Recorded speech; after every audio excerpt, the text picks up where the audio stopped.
Hi, welcome to my video of where I am documenting my journey of becoming a mountain man. But this one isn't on that right now.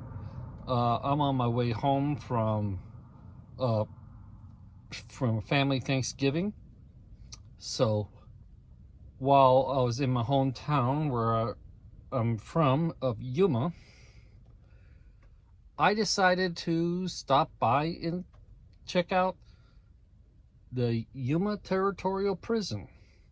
Quite a bit of history there.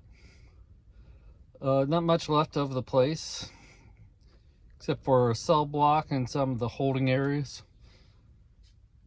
And the black hole, or they call it the dark hole, where they held prisoners who very, those that get tossed into solitary. But I hope you'll like it. If you ever saw the movie 310 to Yuma, this is the prison they were talking about. The nickname for this prison was Hellhole Prison. This place made Sheriff Joe's tent city look like a vacation. Over 100 prisoners died here. In the 1960s, this place was made into a national monument. This plaque lists those who are buried here. This is the only surviving guard tower there is. The area was prone to flooding before the dams were built. The Indian reservation is across the river, as well as California. Because of the soil here, Yuma's always been a big agricultural area. Until the dams were built, Yuma was the shallowest place you could cross the river with a ferry.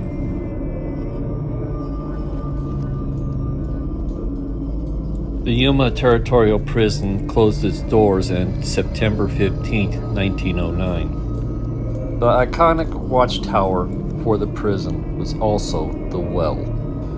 This was the main tower for the prison. Its position close to the sally port of the prison.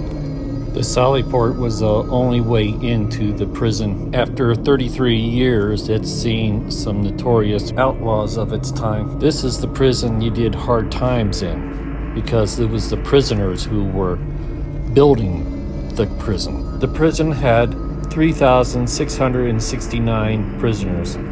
29 were women. The place was known as a hellhole by the prisoners because it was one of the first places to get electricity. It also had a barbershop and a doctor on staff. The locals referred to it more like a country club than a prison. The commissary building is the only building left of the prison. It was turned into the museum.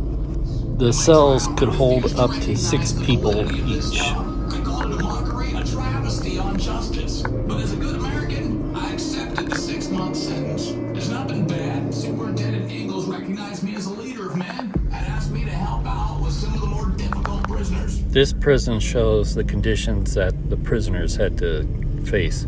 There was no solid doors to their cells. The only shade you had was in your cell. During monsoon season, there wasn't much you could do about the humidity and the dust storms. The dark cell was one of the harshest punishment you could get at the prison. Zach from the Ghost Adventurers called the hole a dungeon. Only the bats are willing to do time in this cell.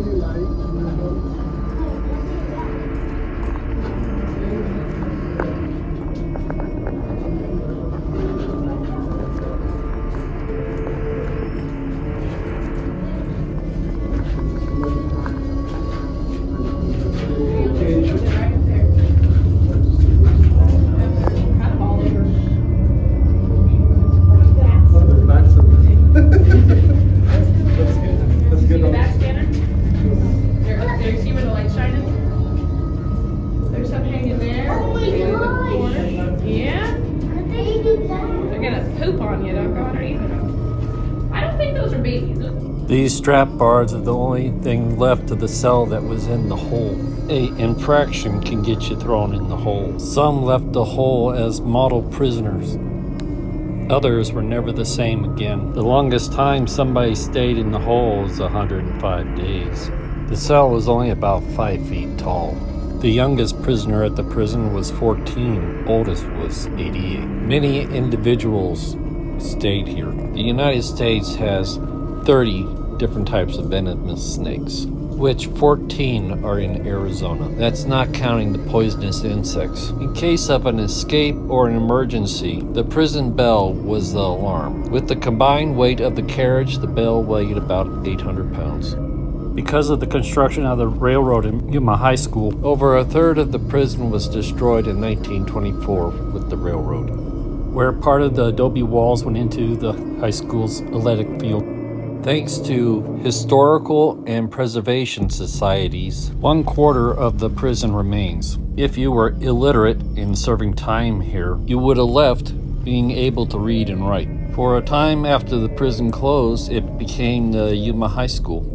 When they won their first game in Phoenix, the students and teachers there referred to them as criminals, which made the prisoners of the Territorial prison their official mascot.